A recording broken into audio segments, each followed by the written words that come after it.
Hi everybody, I'm Alex Nestle, a junior in mechanical engineering, and I'm really excited to talk about my honors capstone project, which was predicting enjoyable distance running.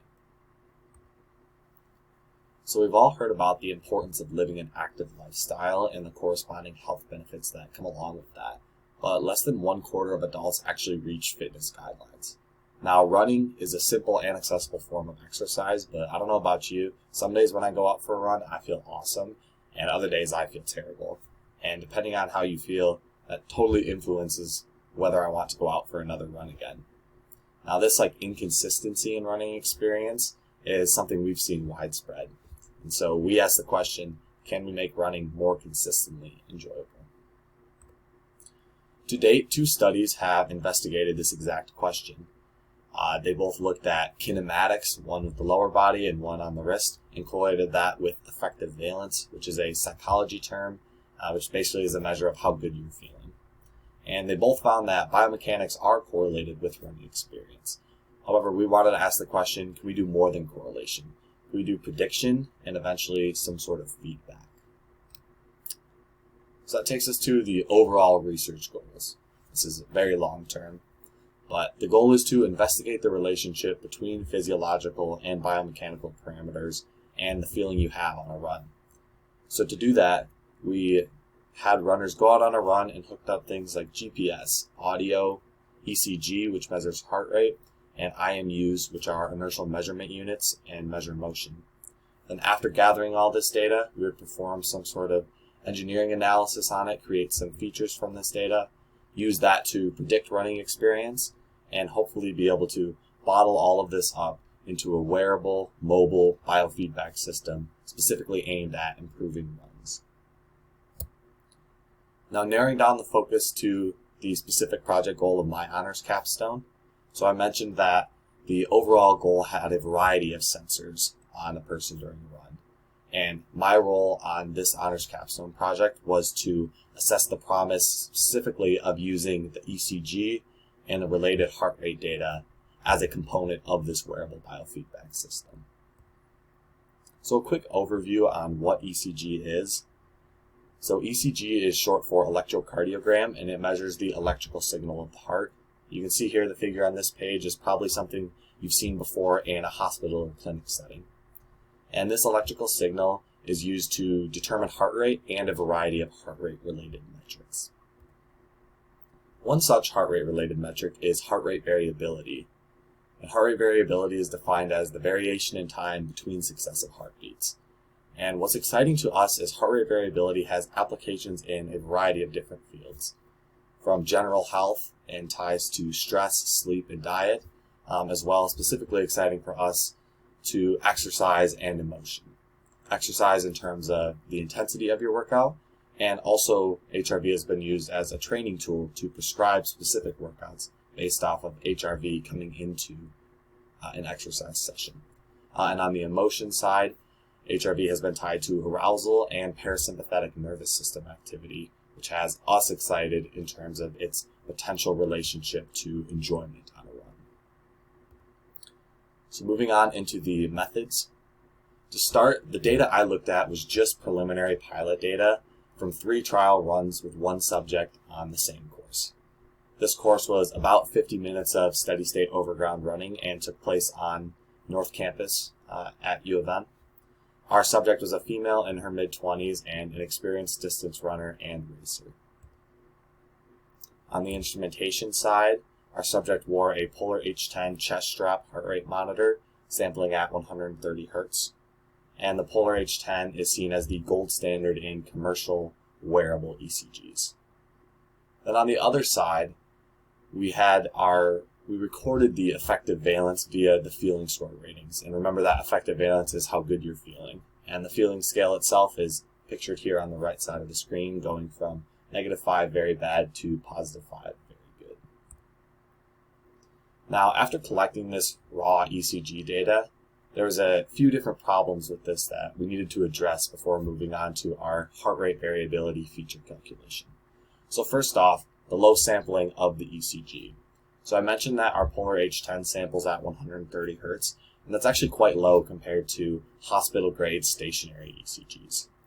And so our goal was to increase the effective sampling rate, and the way to do that is by upsampling or interpolation techniques. And what an interpolation is basically fitting a curve to your data points, and then based off of that curve, being able to put more data points from where that curve intersects. So the specific interpolation technique that we used was a 4 Hz cubic spline. That's something I had identified in the literature based off of a couple of studies who looked at similar things of wearable ECGs and the best way to basically increase the sampling rate. Now, another issue we had with our raw ECG data was noise due to the running motion. So you think about going out on a run, the ECG sensor that you're wearing is getting jostled around as you're running. And so that causes a variety of locations and noise in this data. So our goal was accurate beat detection. And you can see here in this example figure, we have 2 spots where beats were not detected accurately. So on the left, we have a false detection, just isolated incident. And then on the right side, we have a big group of data that seems to be really extra noisy. And the way that we tackled these 2 issues was a 2-pronged approach, where first we ran a beat correction algorithm that looked to identify places where there was maybe just a small error that we might be able to remove a beat or add a beat, like the left side here.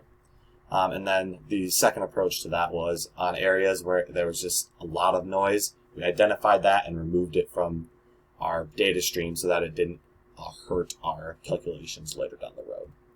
And so that's exactly what we did at this stage.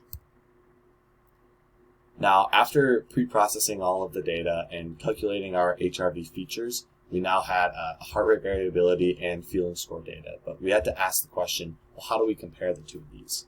And so to do this, I pulled them both into MATLAB and started first off by just overlaying the 2 of them to see if I could visually identify any trends. Then, based off of this visual analysis, I would then choose the optimal statistical or correlation test to perform. So let's get into our exemplary results. So here we have a figure describing the time series analysis, and this is the 2 data streams overlaid, as I mentioned a couple slides prior. So on the left side, we have feeling score in blue with the step function ranging from -1 to 4. And then on the right side, we have RMSSD, which is a specific heart rate variability metric. Now this is like an 8-minute chunk of data. And specifically what I was looking at in here is, okay, when we see the feeling score jump up, do we see a corresponding jump up in the RMSSD, or perhaps a dip, or perhaps the RMSSD is steeper at this point? And if you're looking at this a bit confused, we were as well, because there is no clear trends to be seen here. So the next step I did is kind of took a step back and decided, okay, let's go through every point in time, and at each point in time, we'll pick out the feeling score and the RMSSD, pair that as an XY pair, and perhaps be able to see some sort of relationship in that fashion. And so that's what we did, and you can see here we have the feeling score on the x-axis going from 0 to 4, and our RMSSD on the y. And as you can see, there's really no strong trends. As the feeling score goes up, we don't see a big increase or likewise decrease in RMSSD. And this was actually something that we saw widespread across all of the different types of HRV metrics that we looked at. Basically, no strong trends or correlations. So to summarize, there was really no apparent correlations or relationships between the ECG and the feeling score. However, this does not mean that they're independent, simply that our analysis didn't find any relationships, and I'll touch on a few reasons why that might be. So first of all, this study was a novel application of a variety of different features in the pre-processing. So I mentioned things like low sampling rate, as well as motion artifacts due to movement and motion errors. And both of these I was able to draw on certain studies that had done things in a similar environment, but not in an outdoor running environment. And so there becomes some potential error in taking techniques that were used in different situations and applying them here.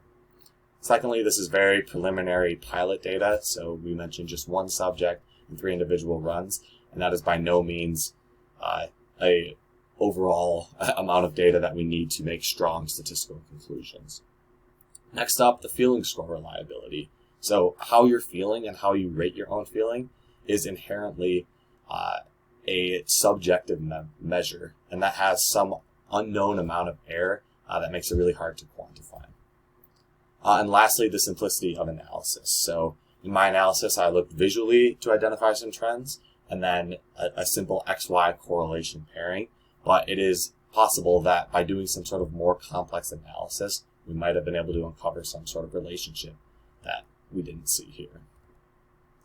So moving ahead with next steps, step 1 in this study is going to be just to collect more data. So this means both adding more subjects and more trials with each to basically systematically increase the amount of data that we're looking at. And next, once we have all of this data, integrate this data into some more complex model. Specifically, we're looking at a machine learning model that would be able to take in all of this data and really be able to uncover things that we weren't able to see in our simple analysis. So overall, some takeaways that I have from my honors capstone experience. First off, and this is, we hear this all the time, but really pursue your interests. So the way I got involved with this project was at the end of my freshman year. I've always been interested in biomechanics and human performance, and there's a professor in the mechanical engineering department who does research in those fields. So I reached out to her then, and then I joined her lab the following semester at the beginning of my sophomore year, and I've stayed with her lab for the past few years. And a student in her lab is actually the one who is doing this project as her PhD research, and so I was able to get paired with her. But the overall takeaway is don't do things because you think they're going to look good on a resume or help specifically get you a job, but do things because you're interested, and really cool opportunities will present themselves because of that. And the next takeaway I have is that no quote-unquote findings are still valuable results. So a lot of times as students in our undergrad, we're used to classes where there's a right answer and a defined way to do things. And as I found out this semester, in the research realm, that's not always the case. So this project is very open-ended. And in terms of once I had all of the data, what to do with that is there's so many different ways that I could go. And that was frustrating at times when I felt like, okay, I did all of this work, but we didn't find any clear relationship. But one thing I learned is that not finding that relationship is still valuable, because what it does is it helps provide direction moving forward. So now moving forward on this project, we'll be able to say, okay, these simple analysis techniques are not the way to go, so now we should move towards something more complex. Lastly, I just wanted to give a huge thank you to my graduate student advisor, Jamie Ferris, and faculty advisor, Professor Noel Perkins. They've been fantastic working with me all semester. They've been really attentive, helpful, and patient with me, and I've really appreciated their help in me, and I've learned a ton this semester, so big thank you to both of them.